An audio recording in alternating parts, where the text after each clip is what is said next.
لەسەر ئەم دەستپێشخەرەی چوارچێوەی هەماهەنگی شیعەکان بە دیاریکراوی ئەم دۆخە سیاسیە چەقبەستویی کە لە عێراقدا بوونی هەیە بۆتەوەی کە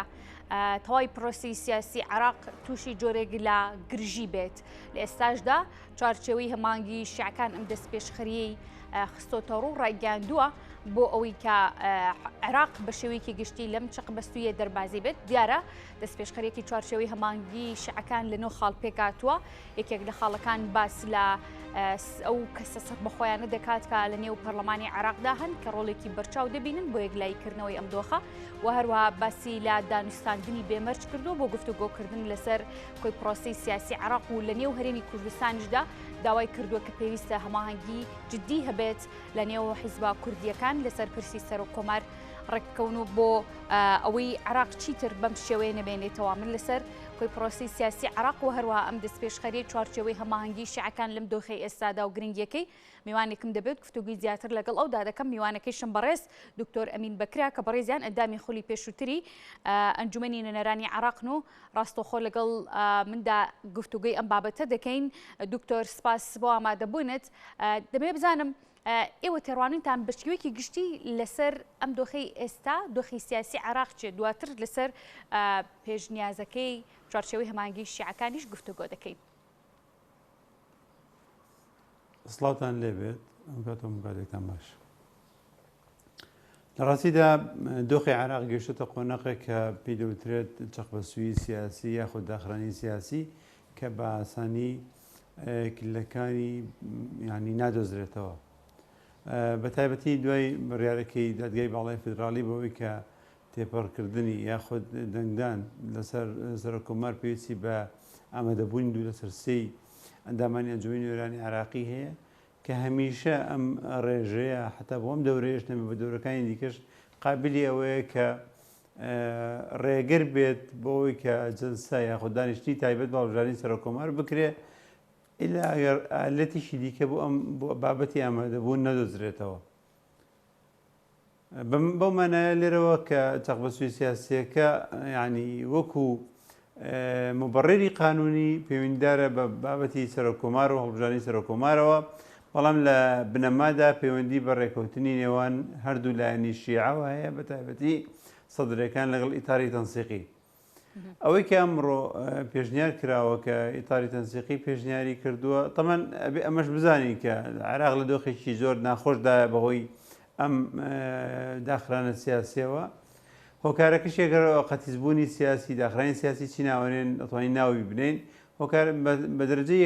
یەکەمیش پەیوەندیدار نییە بەوەی کە کەسێک نییە ناوی سەرۆکوەزیران بێ، بەڵکو پەیوەندی بەوەی کە یاسایەک نییە کە پێی بوترێ یاسای بوزدا. هەر حکوومەتێک بێت یاخود هەر وەزیرێک ئەگەر بێت و ینی سەلاحەتی دارایی لەژێر دەستانە بێ بۆەوەی کە بتوانێت پرۆژەی جێبەجێ بکات، ئەو کاتە ناتوانرێت هیچ پێشکەوتنێک لە دۆخی عێراقا بێتە دی. سەر ڕای ئەوەی کە ئێستادا نرخینەوە بەرز بووەتەوە، بەڵام لەبەرەوەی کە یاسای بوزدە نییە ئەمە کاریگەری یان لێکەوتەی لەسەر ژیانی هاوڵاتیان نییە و ڕەنگی نەداوەتەوە. باشە بۆ دەرچوون لەم بەڵێ فەرم پرسیارەکە بکەم. دکتۆر باز لەوە دەکراکە ڕەنگە دوای جەژن و دوای مانگی ڕەمەزانی پیرۆز جۆرێک لە گۆڕانکاری لە پرۆسی سیاسی عێراقدا بەدی بکرێت. ئێوە پێتان وایە لە دوای جەژن دانوستانەکان گفتوگۆکان بۆ تێکشکاندنی ئەم چەقبەستویی کە لە عێراقدا هاتۆتە ئاراوە هەنگاوێک بەرەو پێش بجوڵێت و گۆڕانکاریەکان بە ئاراستەیەکی باشا بێ؟ ئەڵبەت لە دوای ئەوەی کە موقتەدا سەدر ینی ماوەیەکی دایە لایەنەکانی ئیتاری تەنسیقی کە چ ڕۆژە بۆ ئەوەی کە تا 10 ڕۆژ دوای جەژن ئەوان هەوڵەکانی خۆیان بدەن بۆ ئەوەی کە بتوان لەگەڵ لایەنەکانە کوتلەیەک دروستکەن و حکومەتێک بێنن. بێگومان دیار بوو کە ئەمە ناکرێەوە ینی مستەحیلە،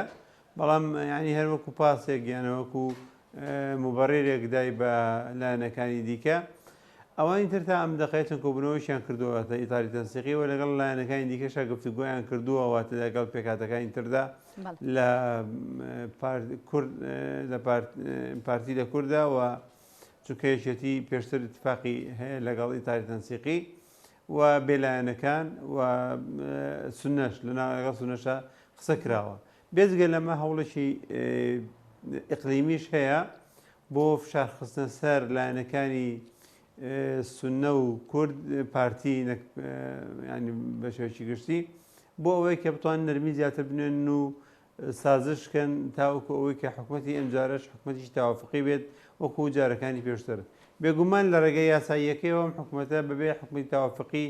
زەحمەتە لەدایک بێ لە ڕێگە سیاسەکەشەوە فشار هەیە بۆ ئەوەی کە زەخت بکرێت کە ئەم حکوومەتە بێتە حکوومەتی تاوافقی ئەمە ئەکرێ یاخودنا وەساوەتە سەر ئەوەی کە تەحالوفی سیانی سێلایەنەکەی پارتی لەگەڵ سیادەی سونەکان لەگەڵ سەدرەکان ئەم تەحالوفە نەرمی ئەنوێنە یان ناچووکە ئەگەر هیچ لایەن لەم تەحالوفە نەچێتە ناو پرۆژەکەی تاری تەنسیقیەوە ناتوانرێت گۆڕانکاری لە دۆخی ئێستا عێراق بکرێت کە نەکرا دا 2000 ئەوە تا ئەبێت لایەنێکیان بۆ لایەنێکیان تەنازول بکەن یاخودەوە تا ئەبێت تەوافق بکەن و ڕێککەون تەوافقکردنەکە ئەم دەست پێشخەری ئەمڕۆی کە ئیتاری تەنسیقی کردوێتی یعنی لە ڕاستی داشتێکی نوێ نییە تەنها بریتە لە دەستپێشخەرێکی تر کە داوای کۆبوونەوەی لایەنەکان دەکات بۆ دروستکردنی حکوومەتی تاوافقی بەڵام بە ئالێتەکەی ینی هەندێک نەرویتیان نواندووە یا گۆڕانکاری تیا کردەوە بۆ منە داوای کردووە پۆستی سەرۆک کۆمار لەلایەن کوردەوە خۆیەوە یەکلا بکرێتەوە واتە لایەن کوردەکان ئێوە بە شێوەیەکی گشتی چۆن ئەم ڕاگەیەنراوی چوارچێوەی هەماهەنگی لێکدانەوەی بۆ دەکەن بە دەستپێشخەرێکی جدی دادەنرێت یاخود تەنها هەنگاوێکی هاکەزایی و سادەیە بۆ ئامادەکاری دوای جەژن بەڕەچاوکردنی گوتاری ئیتاری تەنسیقی بەوەی کە دەوێت حکوومەتیشی هەماهەنگ پێکەوە بنێ واتە حکوومەتی تاوافقی دروستکە ئەم لەمە زیاتری لەدەست نایە ئەوەی کە ئێستا کردوێتی لەمە زیاتری لەدەست نایە کە داوای لایەنەکان بکات بێکەوە لەسەر مێزی گفتوگۆ کۆبنەوە و بەرامبەر بەمە ینی بەحسابی خۆی چەند تەنازولێکی کردو یەکێک لەوانە لە بابەتی سەرۆک کۆمارە تەنها ئەوەی دیاری کردەوە کەسێکی ینی دڵسۆز و خاوەنی ینی دڵسۆز بێ و سیادی عێراق پارێزێ و تایبەتمەندیانی تیا بکە بۆ سەرۆک کۆمار پێویستە بەڵام مەڵێ با لایەنە کوردەکان خۆیان لەسەر ڕێ بکەون واتە هەر مڕەشەیەک ئەگەر پارتی وێشێتی ڕێ بکەون لەسەری ئەوان لاریان نەبێ دوو بەرامبەر بەوە لەبەرەوەی کە پۆستی سەرۆکی پەرلەمان یەکلا کراوەتەوە ینی لە ئێستادا ئەم باسە لە سەر پۆستی سەرۆکی پەرلەمان نییە بەڵام بۆ مۆزوعی سەرۆکی حکوومەت هاتوون مبادرەیەکیان کردووە کەڵێن با دەست پێشخەریەکە یان ئەو کەسانێکی کاندید دەکرێن با لەلایەن بێلایەنەکانەوە کاندید بکرێن بەڵام بە شەرتێک دوولایەنەکانی تر هەمی تاری تەنسیقی هەمیش ینی سەدرەکان موافق بن لەسەری واتە ڕازی بن پێی بەڵام دیاری دەکات کە ئەبێت لانیکەمی کە ئەو کەسێک کە ئەبێتە سەرۆک وەزیران کوتلەی زۆرینەی شیعای جەماوە ینی لە ڕووی پێکاتەی زۆرینەوە کە شیعەکانن کوتلە سەرۆکیەکانیان متفق بن لەسەری ئەو کەسێک کە خۆی دەیەوە معارزە با بڕەوە معارزە بێت بەڵام ئەوەی کە دەوێت لە حکوومەتا بێت ئەبێ ینی موافق بێ و ئیتفاقکە لەسەر ئەوەی کە کام کەسە ینی مسادقەی و کەسە بکات کە ئەبێتە سەرۆک وەزیران بەمانایشی تر ینی پاسیشیان داوەتە بێلایەنەکان واتە هەم لە سەدریان وەرگرتەوە هەمیش لە خۆیان ئەمە شتێکیان بەخشێ بە بێلایەنەکان ئەمە هەم بۆ ڕاکێشانی بێلایەنەکانە بۆ ڕێزی خۆیان هەمیش بۆ ئەوەیە کە یاریەکە ینی ئینفرازێکی سیاسی تیا بکرێتەوە بابەتەکانی تر ئەوەی کە ینی تقریبن بابەتی عامن ینی بۆ نمونە ڕێگە بدرێت معارزە ڕۆڵی خۆی ببینێ و کۆمەڵی یاسای گرنگدە بکرێت دوای نۆ هاتوون و خەڵتریان باس کردووە لە نۆ خەڵەکەیە باسی ئەوەیان کردو لێ پێچینەوە لە خەرجەکانی حکوومەت لەم ماوەی کار بەڕێکەریە بکرێ و هاتوون باسی ئەویان کردووە کە چارەسەری کێشەکانی هەرێمی کوردستان و حکوومەتی ئیتحادی لە سواسیەوەی دەستورا بکرێ و بابەتی پێشمەرگیان باس کردو بە شێوازە کە بچێتە ژێر ینی سەرپەرشتی قایدی قوواتی مسلحی عێراقی کە سەرۆکوەزیرانی عێراقیەکە و زۆر بابەتی دیکە کە هاتوون لە تەفسیرە باسییان کردووە یارمەتی ئەو ناوچانە بدرێت کە ینی دۆخی ئابوووریان پێشکەوتنیان خراپە خاڵەکانی پەرلەمانی عێراق و لایەنە سیاسیەکان ئەم دەست پێشخەری و پێشنیازی چوارچێوەی هەمانگی قوبوڵکەن چۆن پێشوازی لەم دەست پێشخەریاکەن لە ڕاستیە من ئەوەی کە ئەیبینم ئەم دەست پێشخەریە یعنی تەنها بریتینە لەم دەست پێشخەریەی کە ئێستا ئەمڕۆکراوە بەڵکو لەگەڵ کۆمەڵە فشاری ئەقلیمیدا وەکو باسم کرد چ تورکیا چ ئیمارات چ ئێران بە جۆرە جۆرەکان هەوڵ دەدەن لایەنەکانی تر ڕازی بکەن بەوەی کە ینی وا لە سەدرەکان بکەن کە بە حکوومەتی تاوافقی ڕازی بێ. ئەمەش وەکو ڕێکەوتنەکەی هەولێر کاتێک کە ڕێکەوتن لەسەر پێکەنانی حکوومەتەوە کات لە حکوومەتەکەی نووری مالیکیدا و 6 وەزیریاندا بە سەدرەکان ئەنێ بۆ ئاراستەی بەرنەوە. ئەمە ئەکرێ یاخودنا من پێم وایە لە ئێستادا سەدرەکان ئەمە قبول ناکەن، بەڵام سەیری لایەنەکانی تر دەکەن. ئەگەر لایەنەکانی تر زمانی وکەن لایەنەکانی تریان وەکو لە کورد و لە سونە لەگەڵا ئەمێنێت قبولی ناکەن. بەس ئەگەر فشارەکان ئەوە زۆر بن ئەوە ناچارن من بۆ ئەو فشارە واقعیانە بدەن کە پێی دەوتێت واقعی سیاسی عراقی کە ڕێگە بە تەشکیلکردنی هێزێک حکوومەتێک نادا بە زۆرینەوە بێ حکوومەتەکە تەوافقی بچێت لە ڕووی یاساییەوە وەکو باسم کرد کە پێویستی بە دوو لەسەر سێی ئەندامانی ئەنجومەنی نوێران هەیە بۆ ئامادەبوون لە پەرلەمان لە پرۆسی هەڵبژاردننی سەرۆکۆمار یاخود لە ڕووی سیاسیەوە کە هەرێکێک لەم هێزانە ینی جناحی ئەسکەریان هەیە بەشیشی زۆریان و ینی ئەتوانن ئیستقرار لە عێراقا تێک بدەن ئەگەر بێت و ینی پێشتر ڕێک نەکەون لەسەر حکوومەت و لەسەر بە حکومی پێشینەی کارەکەت کە پێشتر جرابەت ئەندامی ئەنجومەنی نوێنەرانی عێراق بووی ئەمێ بزانم پێشبینی دەکەن یەکێک لە خاڵەکانی چوارچێوەی هەمانگی شاکان کە باسی لێ کردووە ئەویش پرسی ئۆپۆزیسیۆن بوونە کە دەرگایەکی کراوەیە بۆ هەموو لایەنەکان و بەشداریکردنیشان لە نێو حکوومەت بە هەمان شێوە هەر لایەنێک هەر کوتلێک بێوێت هەر پێکاتەوە حیزبێک بێوێت بەشداری بکە لە حکوومەتدا دەرگایەکی کراوەیە بۆیان پێتان وایە سەدر یان چوارچێوەی هەماهەنگی شیعەکان دوجار لە خەڵێکا بکەونە ئەو دووڕیانەی کە ئۆپۆزیسیۆن بوون هەڵبژێرن؟ پێم وانە تا ئەم دەقەیە شەڕەکان لەسەرەوەیە کە چیان بەژای سەڵاتکەن چونکە پێیان وایە دەسەڵات ئەیان پارێزێ و دەسەڵات بابەتێکی تریشی فراهەم کردو ئەوانەی کە هێزیەکانی ئیتاری تەنسیقین نانەوێت بە هیچ شێوازە دەسەڵات دەست بدەن تاکو زەمانەت بەلانی کەمی بۆ حەژی شعبی وەرنەگرن کە پێیان وایە ئەوان وەکو ینی تاکە هێزێکە کە بە جۆرە جۆرەکان زمانی ئەوانە کات کە تەواجودی فعلیان لە عێراقا هەبێت و لە ساحەی سیاسیە هەبێ حەژی شعبی بەلای ئەوانەوە گرنگی خۆی هەیە بۆیە لەما ئەترسن. ئێرانیش ناخوازێت کە حکوومەتی ئایندە حکوومەتێک بێت کە چون دەڵێت هێنی ئەوی شوێنکار و شوێن دەستی ئەوی پێوە دیار نەبێت بەم شێوەیە بێ کە واتە ئەم حکوومەتی ئایندەیە بە غێری حکوومەتی تەوافقی بە ئاسانی دروست ناوێت واتە هەرێکێک دەکرێت لایەنێکی وەکو حەکیم و هەندێک لایەنی تر لە ناوی تاری تەنسیقی بچن بەرەو معارەزە بەڵام بە ئاسانی دروست نابێت و سەدرەکانیش پێم وانە بۆ ئاسانیە لە ئێستادا معارەزە بوون قبولکەن چونکە قبولکردنی ئەوان بۆ معارەزە بوون واتە واسێنان لە هاوپەیمانەکانیان ئەمە لەلایەک لە لایەکی دیکەکە لە سیادە و لە کورد بێگومان ئەگەر لە پێشەوە ینی پارتی و سیادە وازیان لێ نەهێنن و بێزگە لەوەش کە بە شێوازێکی تر کە ینی ڕێگەیەک بکەنەوە بۆ ئەوەی کە خۆیان ببنە معارەزە بمانەیەکی تر زیاتر خۆیان پراوێز دەخەن و لەوانەیە جەماوەریان بە جۆریشتر لێ بتەچێتەوە کە ڕازی بوون بۆی کە دەسەڵات ڕادەستکەن یاخود تەنازڵکەن بۆ مالیکی کە ئەوان ئیتیهامیان کردووە. بە شێوازێکی گشتی من ئەتوانمەوە بڵێم ئێستا پارتی بە دەرەجە یەک لەژێر فشاری تورکیا و ئیماراتە لەوانەیە لەگەڵ سونەکانی وەکو محەممەد حەلووسی هەندێک تەنازولات بکەن و هەندێک مەیلیان لەوە بێ کە حکوومەتی ئایندەش بە حکوومەتی تەوافقی بێ بەڵام پێم وایە و کاتە پارتی لەناو کووردا زیاتر دەوێت مەرجەکانی خۆی فەرزکە بەسەر لایەنەکانی دیکەدا کەمەش بەڕاستی خراپە بێت. باشە باست لە پارتی دیموکراتی کوردستان و سونەکان بە دیاریکراوی محەممەد حەلبوسی کرد لێسادا هیچ گۆڕانکاریە لەم پەیوەندی سێقۆڵێدا بەدی ناکرێت هیچ جرز و کەلێنێک نەکەوتۆتە نێو پەیوەندی سێقۆڵیەکە هاوپەیمانی سێقۆڵیەکە تا ئێستا ینی بە شێوازێکی گشتی نەکەوتووە ینی دەرنەکەوتووە بەڵام وەکوتم هەردوو لایەنەکان لە ژێر فشاریشی توندان لە ژێر فشاری وەکو تورکیا و ئیمارات و ئێراندان بۆ ئەوەی کە